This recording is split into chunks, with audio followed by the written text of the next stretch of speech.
ನಮಸ್ತೆ ಸ್ನೇಹಿತರೆ. ರಥಸಪ್ತಮಿಯು ಸೂರ್ಯದೇವರನ್ನು ಗೌರವಿಸುತ್ತದೆ. ಅವರನ್ನು ಸೂರ್ಯನಾರಾಯಣ ಎಂದು ಪೂಜಿಸಲಾಗುತ್ತದೆ. ಇದು ಬ್ರಹ್ಮಾಂಡದ ರಕ್ಷಕ ಭಗವಾನ್ ವಿಷ್ಣುವಿನ ಅಭಿವ್ಯಕ್ತಿಯಾಗಿದೆ. ಹಿಂದೂ ಮಾಘ ಮಾಸದಲ್ಲಿ ಶುಕ್ಲಪಕ್ಷದ 7ನೇ ದಿನ ಅಂದರೆ ಸಪ್ತಮಿ ಆಚರಿಸಲಾಗುತ್ತದೆ. ಇದು ಸೂರ್ಯದೇವರ ದೈವಿಕ ಜನ್ಮದಿನವಾದ ಸೂರ್ಯ ಜಯಂತಿಯನ್ನು ಸೂಚಿಸುತ್ತದೆ.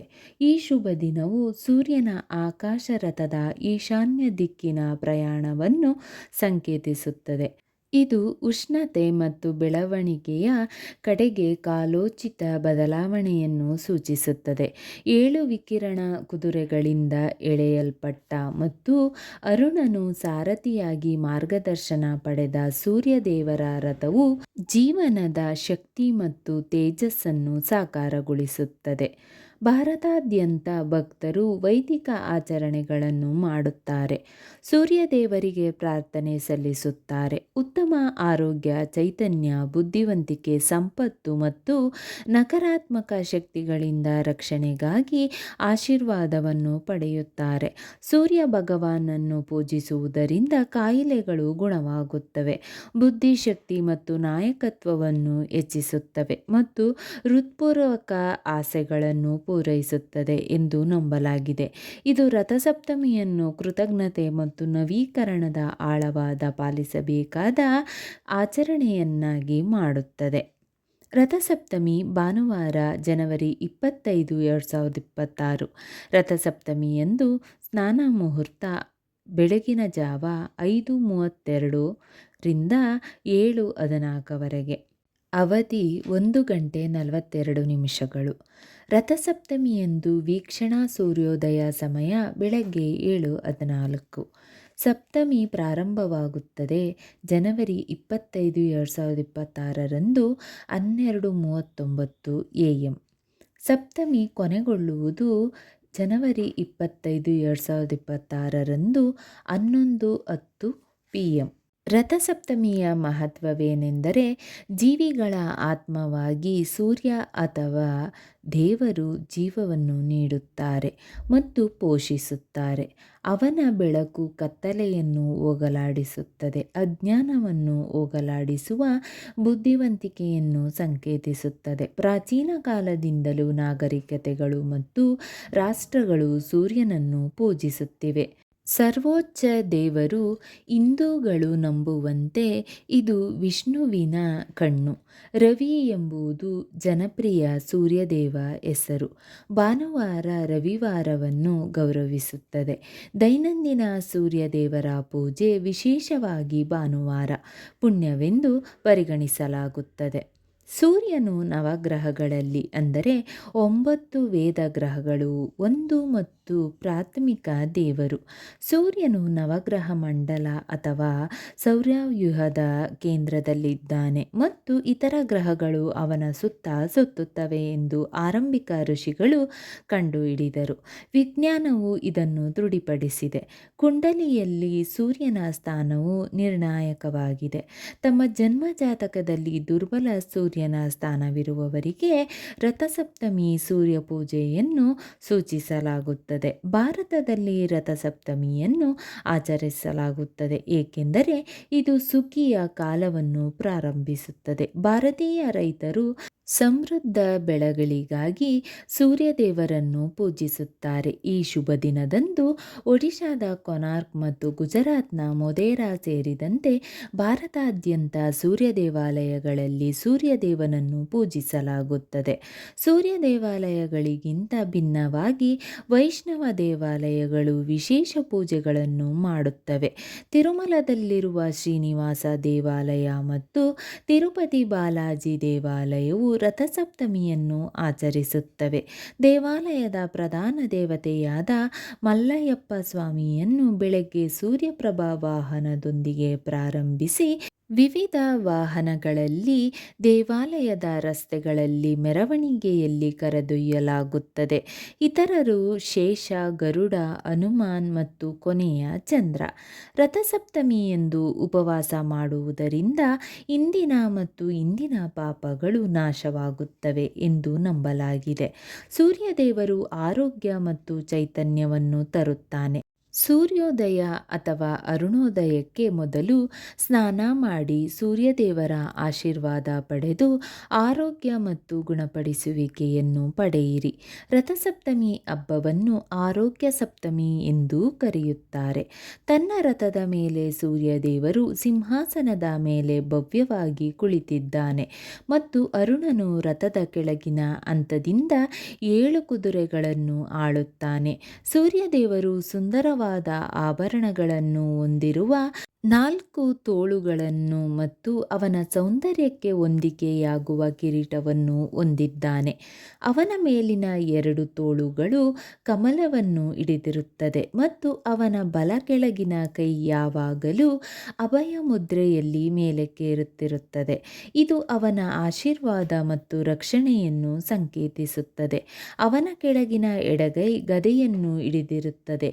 ಕಮಲ ಮತ್ತು ಗದೆ ವಿಷ್ಣುವನ್ನು ಪ್ರತಿನಿಧಿಸುತ್ತದೆ. ಭಗವಂತನು ತನ್ನ ಹಣೆಯ ಮೇಲೆ ಊರ್ಧ್ವ ಪುಂಡ್ರ ಅಂದರೆ ತಿಲಕ ಮತ್ತು ಅವನ ಬರಿಯ ದೇಹದ ಮೇಲೆ ಜನೇಯುವನ್ನು ಹೊಂದಿದ್ದಾನೆ. ಅವನ ರಥದ ಮೇಲೆ ಕೆಂಪು ಧ್ವಜಗಳು ಹಾರುತ್ತವೆ. ವಿಷ್ಣುವಿನ ರೂಪವಾದ ಸೂರ್ಯದೇವರ ಚಿತ್ರಗಳು ಅವನು ತನ್ನ ಮೇಲಿನ ತೋಳುಗಳಲ್ಲಿ ಶಂಖ ಮತ್ತು ಸುದರ್ಶನ ಚಕ್ರವನ್ನು ಹಿಡಿದಿರುವುದನ್ನು ತೋರಿಸುತ್ತವೆ. ಸೂರ್ಯದೇವನ ರಥವನ್ನು ಸೆಳೆಯುವ 7 ಕುದುರೆಗಳು ಹೆಚ್ಚಿನ ಮಹತ್ವವನ್ನು ಹೊಂದಿವೆ. 7 ಕುದುರೆಗಳು ಸೂರ್ಯನ 7 ಕಿರಣಗಳು, ಕಾಮನ ಬಿಲ್ಲಿನ 7 ಬಣ್ಣಗಳು ಮತ್ತು ಭಾನುವಾರ ಅಥವಾ ರವಿವಾರದಿಂದ ಪ್ರಾರಂಭವಾಗುವ ವಾರದ 7 ದಿನಗಳನ್ನು ಪ್ರತಿನಿಧಿಸುತ್ತವೆ. 7 ಚಕ್ರಗಳು 7 ಕಿರಣಗಳಿಗೆ ಸಂಬಂಧಿಸಿವೆ. ಮುಖ್ಯವಾಗಿ ಸೂರ್ಯದೇವನ ರಥದ 7 ಕುದುರೆಗಳು ಮನಸ್ಸನ್ನು ಪ್ರತಿನಿಧಿಸುತ್ತವೆ. ಸಮಾನ ಕಾಳಜಿಯನ್ನು ಖಚಿತಪಡಿಸಿಕೊಳ್ಳಲು ಸಾರಥಿ ಅರುಣನು 7 ಕುದುರೆಗಳನ್ನು ನಿಯಂತ್ರಿಸುತ್ತಾನೆ. ತಾತ್ವಿಕವಾಗಿ ಇದರರ್ಥ ಒಬ್ಬರ ಮನಸ್ಸು ಮತ್ತು ಆಲೋಚನೆಗಳನ್ನು ನಿಯಂತ್ರಿಸುವುದು. ಪ್ರಾಚೀನ ಭಾರತೀಯ ಗ್ರಂಥಗಳು ಸೂರ್ಯದೇವನಿಗೆ 7 ಕುದುರೆಗಳನ್ನು ಹೊಂದಿರುವ ಅನೇಕ ಸಾಂಕೇತಿಕ ಅರ್ಥಗಳನ್ನು ಹೊಂದಿದೆ. ಸೂರ್ಯದೇವನ ರಥದಲ್ಲಿರುವ 12 ಚಕ್ರಗಳು ವರ್ಷದ ರಾಶಿಚಕ್ರ ಚಿಹ್ನೆಗಳು ಮತ್ತು ತಿಂಗಳುಗಳನ್ನು ಪ್ರತಿನಿಧಿಸುತ್ತವೆ. ರಥಸಪ್ತಮಿಯ ದಂತಕಥೆಗಳನ್ನು ತಿಳಿಯೋಣ. ರಥಸಪ್ತಮಿ ಅಥವಾ ಸೂರ್ಯ ಜಯಂತಿ ಋಷಿ ಕಶ್ಯಪ್ ಮತ್ತು ಅವರ ಪತ್ನಿ ಅದಿತಿ ದಂಪತಿಗಳಿಗೆ ಜನಿಸಿದ ಸೂರ್ಯದೇವರ ಜನ್ಮವನ್ನು ಆಚರಿಸುತ್ತದೆ. ಹಿಂದೂ ಪುರಾಣದ ಪ್ರಕಾರ ಭಗವಾನ್ ವಿಷ್ಣು ಸೂರ್ಯದೇವನು ಜಗತ್ತನ್ನು ಬೆಳಗಿಸಲು ಮತ್ತು ಜೀವನವನ್ನು ಉಳಿಸಿಕೊಳ್ಳಲು ಉದ್ದೇಶಿಸಲಾದ ದೈವಿಕ ಶಕ್ತಿಯ ಅವತಾರ ಎಂದು ಬಹಿರಂಗಪಡಿಸಿದನು. 1 ವರ್ಷದ ಅವಧಿಯಲ್ಲಿ 12 ರಾಶಿಚಕ್ರ ಚಿಹ್ನೆಗಳ ಮೂಲಕ ಹಾದುಹೋಗುವ ಸೂರ್ಯದೇವನು ಬೆಳಕು, ಉಷ್ಣತೆ ಮತ್ತು ಚೈತನ್ಯವನ್ನು ಸಾಕಾರಗೊಳಿಸುತ್ತಾನೆ. ಈ ದಿನದಂದು ಭಕ್ತರು ಆರೋಗ್ಯ, ಸಂಪತ್ತು ಮತ್ತು ಸಮೃದ್ಧಿಗಾಗಿ ಆಶೀರ್ವಾದ ಪಡೆಯಲು ಸೂರ್ಯದೇವರನ್ನು ಪೂಜಿಸುತ್ತಾರೆ. ಇದು ಅಪಾರ ಆಧ್ಯಾತ್ಮಿಕ ಮತ್ತು ವಿಶ್ವ ಮಹತ್ವದ ಸಂದರ್ಭವಾಗಿದೆ. ಈ ಹಬ್ಬವು 2 ಸ್ಫೂರ್ತಿದಾಯಕ ಕಥೆಗಳೊಂದಿಗೆ ಆಳವಾಗಿ ಹೆಣೆದುಕೊಂಡಿದೆ. ಮೊದಲನೆಯದು ಕಾಂಬೋಜದ ರಾಜ ಯಶೋವರ್ಮನನ್ನು ವಿವರಿಸುತ್ತದೆ. ಅವನ ಮಗ ಬುದ್ಧಿವಂತ ಋಷಿಯ ಸಲಹೆಯಂತೆ ರಥಸಪ್ತಮಿ ಪೂಜೆಯನ್ನು ಆಚರಿಸಿದ ನಂತರ ಅದ್ಭುತವಾಗಿ ಗುಣಮುಖನಾದನು. ಎರಡನೇ ಕಥೆಯು ಶ್ರೀಕೃಷ್ಣನ ಮಗ ಶಂಭನು ಸೂರ್ಯದೇವನನ್ನು ಪ್ರಾಮಾಣಿಕ ಭಕ್ತಿಯಿಂದ ಪೂಜಿಸಿದ ನಂತರ ಕುಷ್ಠರೋಗದಿಂದ ಹೇಗೆ ಗುಣಮುಖನಾದನು, ದುರ್ವಾಸ ಮುನಿಯ ಶಾಪವನ್ನು ಜಯಿಸಿ ಹೇಗೆ ಎಂದು ವಿವರಿಸುತ್ತದೆ. ಈ ಕಥೆಗಳು ಜೀವನದ ಪ್ರತಿಕೂಲಗಳನ್ನು ನಿವಾರಿಸುವಲ್ಲಿ ನಂಬಿಕೆ, ಭಕ್ತಿ ಮತ್ತು ಸೂರ್ಯದೇವರ ಆಶೀರ್ವಾದದ ಪರಿವರ್ತಕ ಶಕ್ತಿಯನ್ನು ಎತ್ತಿ ತೋರಿಸುತ್ತದೆ. ರಥಸಪ್ತಮಿಯಂದು ನಾವು ಏನು ಮಾಡಬೇಕೆಂದು ತಿಳಿಯೋಣ.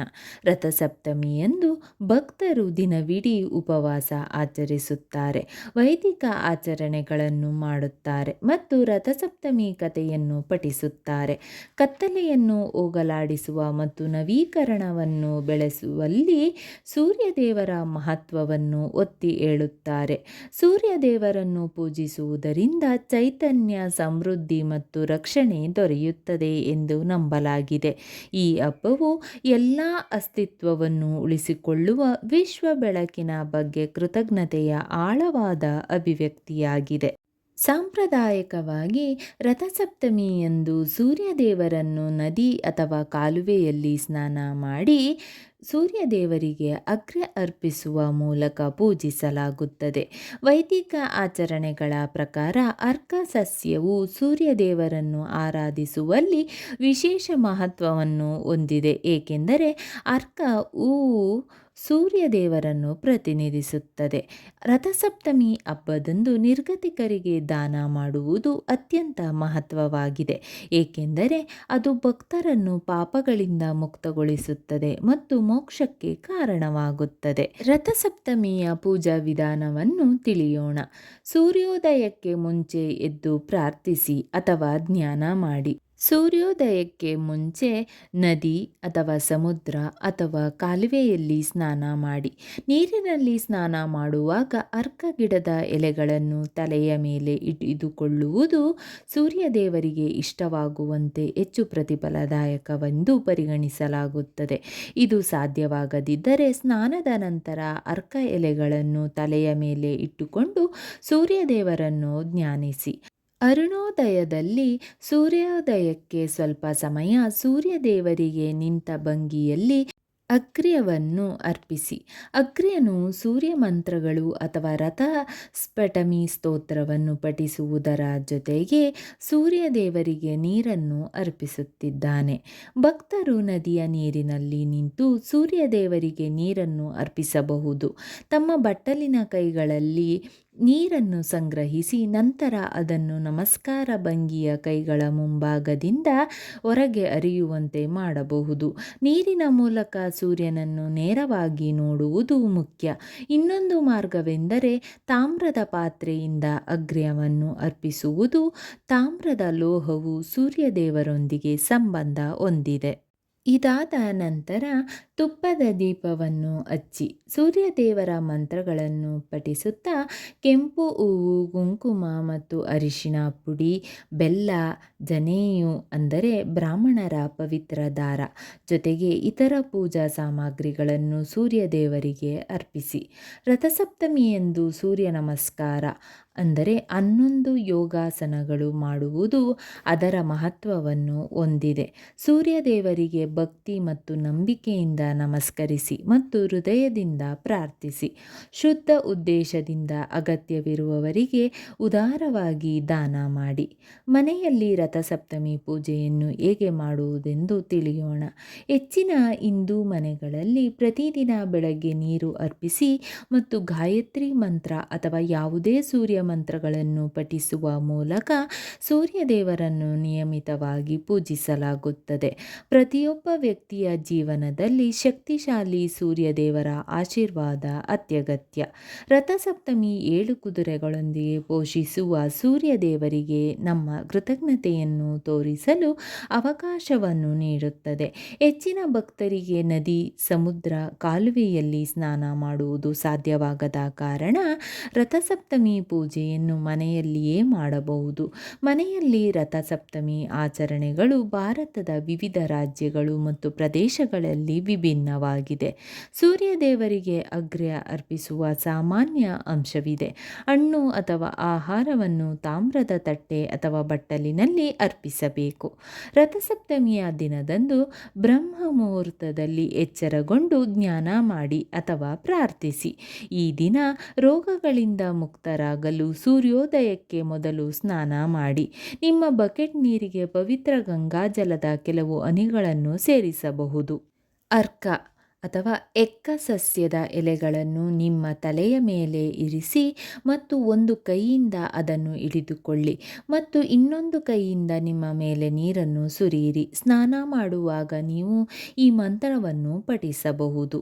ಮಂತ್ರ ಈ ರೀತಿ ಇದೆ: ಗಂಗೆಗೆ ಚ ಯಮುನೆ ಕೈವ ಗೋದಾವರಿ ಸರಸ್ವತಿ ನರ್ಮದೆ ಸಿಂಧು ಕಾವೇರಿ ಜಲೇಸ್ಮಿನ್ ಸನ್ನಿಧಿಂ ಕುರು. ಇದಾದ ನಂತರ ಹೊಸ ಬಟ್ಟೆಗಳನ್ನು ಧರಿಸಿ ಮೊದಲು ಗಣೇಶನನ್ನು ಪ್ರಾರ್ಥಿಸುವ ಮೂಲಕ ಪೂಜೆಯನ್ನು ಪ್ರಾರಂಭಿಸಿ. ಆದಿತ್ಯ ಹೃದಯ ಸ್ತೋತ್ರ, ಸೂರ್ಯ ಸಹಸ್ರನಾಮ ಪಠಿಸಿ ಅಥವಾ ಅದನ್ನು ಕೇಳಿ. ಸೂರ್ಯೋದಯದ ಸಮಯದಲ್ಲಿ ಸೂರ್ಯದೇವರಿಗೆ ಅರ್ಘ್ಯವನ್ನು ಅರ್ಪಿಸಿ. ತಾಮ್ರದ ಪಾತ್ರೆಯಲ್ಲಿ ನೀರಿನಿಂದ ತುಂಬಿಸಿ ಅದರಲ್ಲಿ ಕೆಂಪು ಹೂವನ್ನು ಇರಿಸಿ. ಈಗ ಉದಯಿಸುತ್ತಿರುವ ಸೂರ್ಯನ ಕಡೆಗೆ ಮುಖ ಮಾಡಿ ಮತ್ತು ಅದನ್ನು ನೇರವಾಗಿ ನೋಡಿ ನಮಸ್ಕಾರ ಮುದ್ರೆಯಲ್ಲಿ ನಿಮ್ಮ ಕೈಗಳನ್ನು ಹಿಡಿದುಕೊಂಡು ಪಾತ್ರೆಯನ್ನು ಹಿಡಿದುಕೊಳ್ಳಿ. ನೀವು ಪಾತ್ರೆಯಿಂದ ನೀರನ್ನು ಸುರಿಯುವಾಗ ನೀರಿನ ಮೂಲಕ ಸೂರ್ಯನನ್ನು ನೋಡುವ ರೀತಿಯಲ್ಲಿ ನಿಮ್ಮ ಕೈಯನ್ನು ಚಾಚಿ ಅರ್ಘ್ಯವನ್ನು ಮಾಡುವಾಗ ಸೂರ್ಯ ಮಂತ್ರವನ್ನು ಪಠಿಸಿ. ಮಂತ್ರಗಳು ಈ ರೀತಿ ಇವೆ: ಓಂ ಕ್ರೀಣಿ ಸೂರ್ಯ ಆದಿತ್ಯ. ನಿಮ್ಮ ಪೂಜಾ ಸ್ಥಳದಲ್ಲಿರುವ ಸೂರ್ಯ ದೇವರ ವಿಗ್ರಹ ಅಥವಾ ಚಿತ್ರದ ಮುಂದೆ ಅಗತ್ಯವಿರುವ ಎಲ್ಲ ಪೂಜಾ ಸಾಮಗ್ರಿಗಳನ್ನು ಜೋಡಿಸಿ ಮತ್ತು ಭಕ್ತಿಯಿಂದ ಪೂಜೆಯನ್ನು ಮಾಡಿ. ತುಪ್ಪದ ದೀಪವನ್ನು ಹಚ್ಚಿ ಮೊದಲು ಭಗವಾನ್ ಗಣೇಶನನ್ನು ಪೂಜಿಸಿ. ನಂತರ ಸೂರ್ಯ ರಥದ 7 ಕುದುರೆಗಳಿಗೆ ಕುಂಕುಮ ಅಥವಾ ಚಂದನ ಮತ್ತು ಅರಿಶಿನ ಪುಡಿಯನ್ನು ಅರ್ಪಿಸಿ. ಕೆಂಪು ಹೂವುಗಳಾದ ಜಾಸ್ಮಿನ್, ಗುಡಾಲ್ಫ್ ಮತ್ತು ಕಮಲವನ್ನು ಭಗವಂತನಿಗೆ ಅರ್ಪಿಸಿ.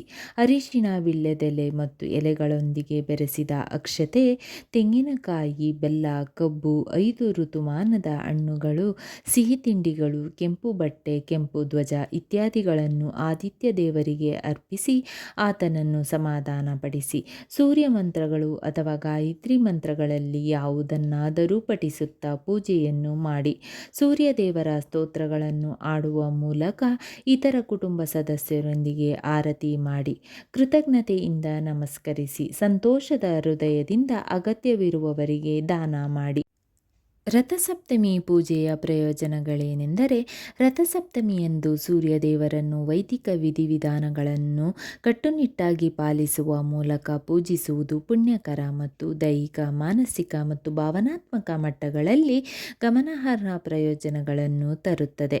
ರಥಸಪ್ತಮಿ ಪೂಜೆಯು ರೋಗಗಳು ಮತ್ತು ಕಾಯಿಲೆಗಳನ್ನು, ವಿಶೇಷವಾಗಿ ಚರ್ಮ ರೋಗಗಳು, ದೃಷ್ಟಿ ಅಥವಾ ಕಣ್ಣಿನ ಯಾವುದೇ ಸಮಸ್ಯೆಗಳನ್ನು ಗುಣಪಡಿಸುತ್ತದೆ.